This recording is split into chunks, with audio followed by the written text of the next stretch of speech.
Peace, fam. At one, Rosso Nation, the universe is revolutionary. How y'all doing, man? It's a bright day, pretty nice out. Making some runs out here in the society, in the public, in the workforce, right? I just thought about this, mentioning workforce, where you see a lot of people, even people in their 50s, 40s and 50s, talking about they don't want to work. They don't want to work anymore, and people are talking about they leaving the workforce. What are you going to do? What are you going to do? It's funny when you see people say, why should we work 9 to 5s? Why can't I just chill on the beach all day? What you going to do? People are generally lazy, so there has to be fire put to people's asses to make them do stuff. If there wasn't capitalism, meaning the control of resources and production, you wouldn't do that. You wouldn't have anything. You wouldn't try to do it. People wouldn't be motivated to come up with ideas. You wouldn't be inspired to do anything. You got to get resources, trees, resources strictly from the ground. Everything on this planet comes from the earth. Everything that we have, all the materials come from this earth. So people have to go in the ground, find materials, remix them or whatever to make stuff. So you wouldn't do that if you're just going to go live at a beach. Where you going to get your house from? Where you going to get everything from? Where you going to get your material goods from? Nobody's making anything. There's no factories. See, this is how you know it's a crazy mentality, because people that's supposed to be conscious, supposedly, not regular conscious, but they're supposed to be conscious or perverted, woke, is telling people that they shouldn't have to work a 9 to 5. So, how you gonna buy your clothes if nobody's working? Who's at the factory working making clothes? Right?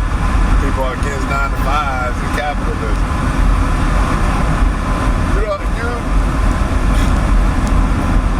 When people talk about resources, they really don't know what they're talking about. They're thinking of just, maybe some money.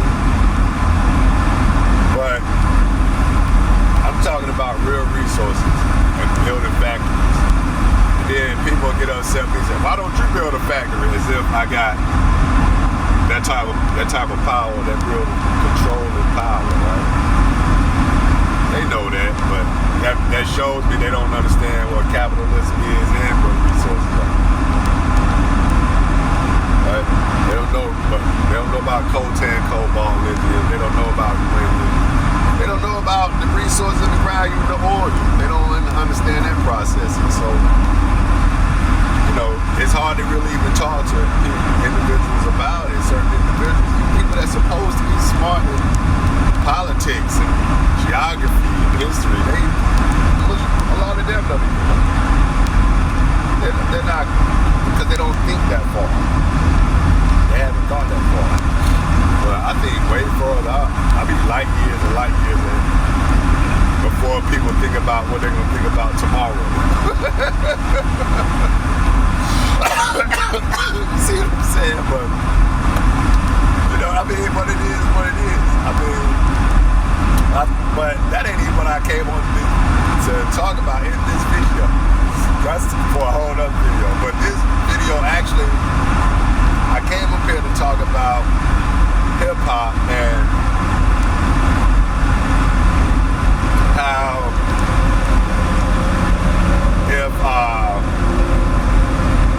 if hip hop started out in the park, if hip hop set out in the dark, they used to do it in the park, right? But they used to do it in the park. The park is where you have fun, where family goes to have fun, and you have people rejoice, and all that good stuff is unity and love. So you can't be at the park talking about shooting people and hurting people and lying and thieving and being ratchet and being degenerate and the debauchery. That's not what you do at the park. So basically anything after 1989, self self-destruction, stop the violence movement that talked about self-destruction, that glorified self-destruction and genocide on the people and all that degeneracy. It wasn't hip-hop. You can say it is, but you'll be wrong, because the pioneers stated that hip-hop was supposed to teach the children a better way out. That's the words of Daddy-O. You know, KRS-One, cats back then when they were doing the Stop the Violence movement, that's what Daddy-O said from Stetson Sonic. So I'm talking about pioneers that said this. Another guy who talked about how rappers didn't even curse in songs, Kwame talked about it. Kwame is a pioneer. Kwame had some of the greatest songs. He's a great producer, all type of stuff. He didn't make that type of garbage music, right? So, and he was a hit maker, right? So,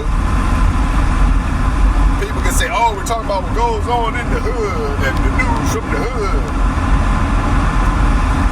Well, remember, when the message was out, that was news, but that wasn't glorifying the bad news. It wasn't, you know what I'm saying? They wasn't glorifying the bad news. They was talking about the bad news, telling you it was bad news, and it was wrong. Nobody wants to live like that, right? So, you know, somebody today telling you it's okay, and a dude told me, oh, I don't want to just listen to gospel rap. Like that. So that's the alternative to stupidity. So as soon as somebody say they don't want to just listen, they don't want to listen to gospel rap, as if that's the only alternative to listening to self-destructive genocidal rap. That proves that the mentality is off base, right? It's a lot of music you can listen to that don't have, when it's considering rap music, there's a lot of rap music you can listen to that don't have cursing. There's not a lot of cursing in it, degeneracy in it.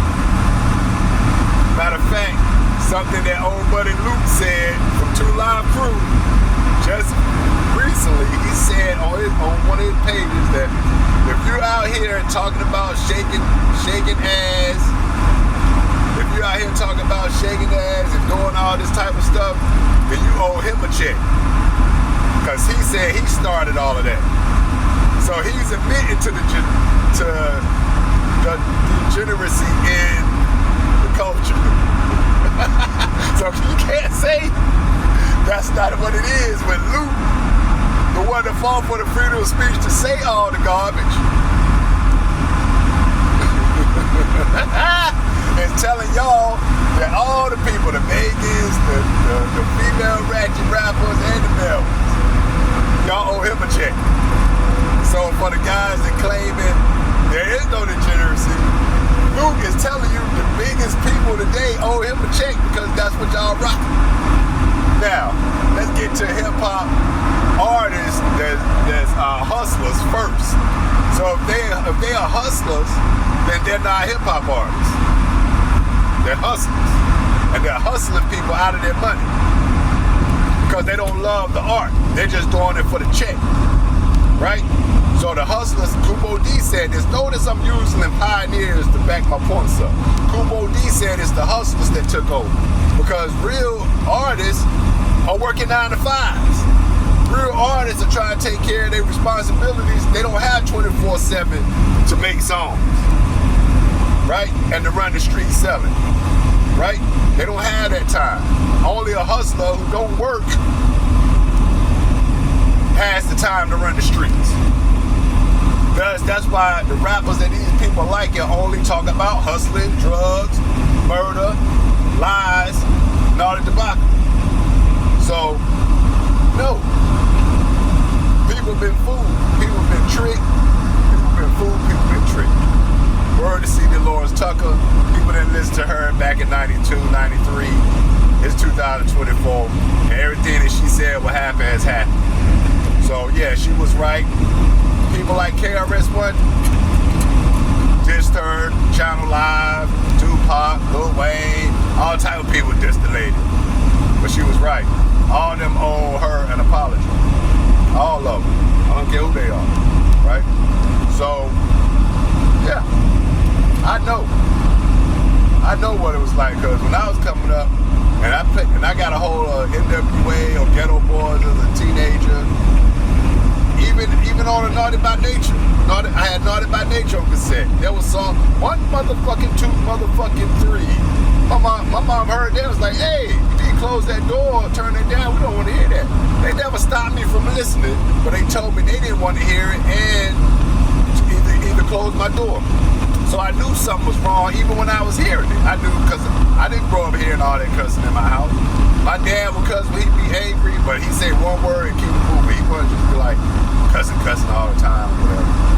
But, and my mom, she didn't cuss like that when I was coming up, so I didn't hear it like that coming up.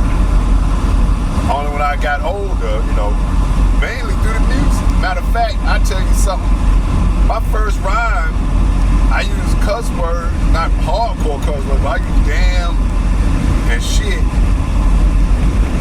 because I wanted my rhyme to sound hard. So my very first rhyme, my second rhyme, but my very first rhyme that I actually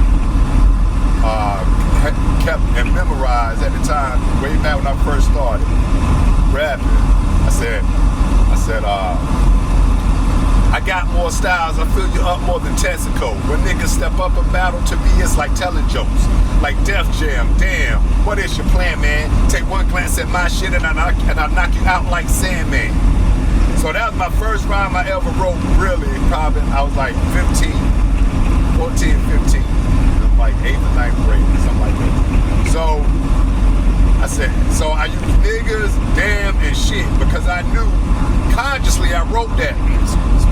Consciously I did this because I knew it would make my rhyme sound that much more harder. I did that on purpose. I didn't have to put those words in there, but in my mind, because of what I was hearing, I was like, I have to put a word in here like this to make it sound like it hits hard. So I'm 15, and I'm like, I got more styles, I fill you up more than Texaco. When niggas step up and battle, to me it's like telling jokes, like Def Jam. Then I get my homie Scooby like, damn, what is your plan, man? Take one glance at my shit and I'll knock you out like Sandman. See what I'm saying? Like, that was me at 14, 15.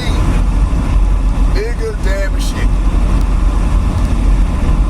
Just to sound hard, but I won't talk about killing nobody, because that I knew I won't trying to be that type of rapper. I ain't about killing people. I was about literally rhyming style. I wanted to be better than you for rhyming. That was my goal. I am better than you in rhyming. A lot of people anyway. But yeah, that was the point. See what I'm saying? So when I hear people today using nigga all the time, using shit, damn, fuck, all that in lyrics all the time, that tells me, you know what, you're only doing that to try to appeal, because you don't really have to do that. So as I got older, I realized if you can't rap, I started saying, if you can't rap without cursing, you can't rap. You're supposed to be able to rap without cursing, right?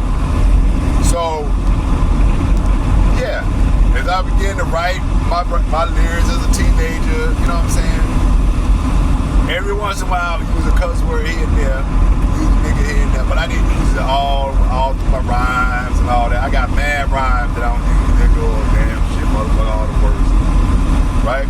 So as I got older, I only would use those certain words when I really had a point to make and I really wanted to say something to that point. It was metaphorical or simile-wise or whatever, I wanted to make an example to that point.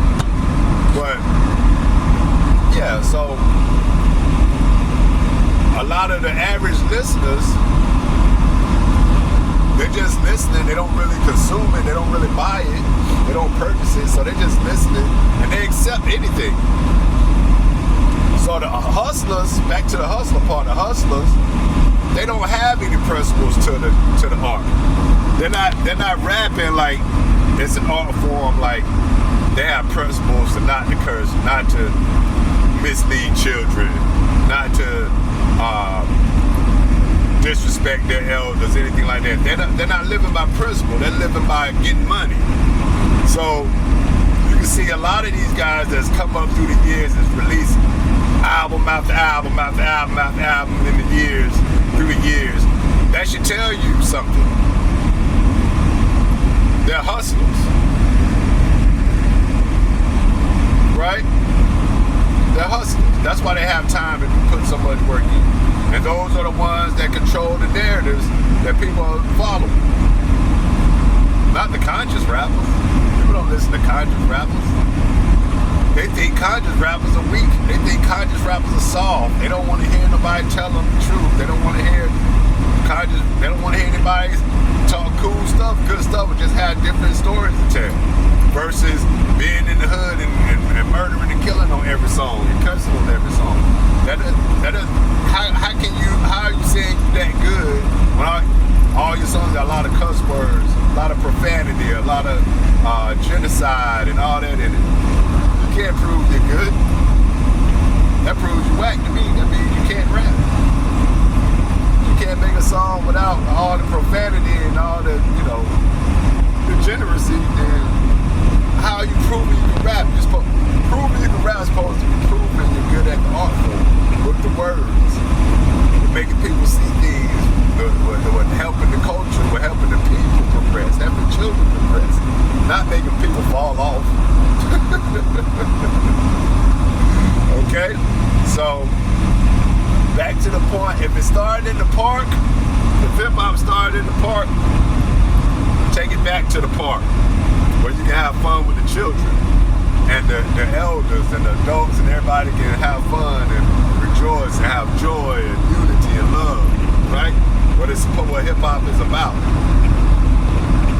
right? Hip-hop needs to be hip, needs to be aware to know what's going on, right? To move accordingly, to be hip. That's to know what's going on, move accordingly. It's a move. Get up and move.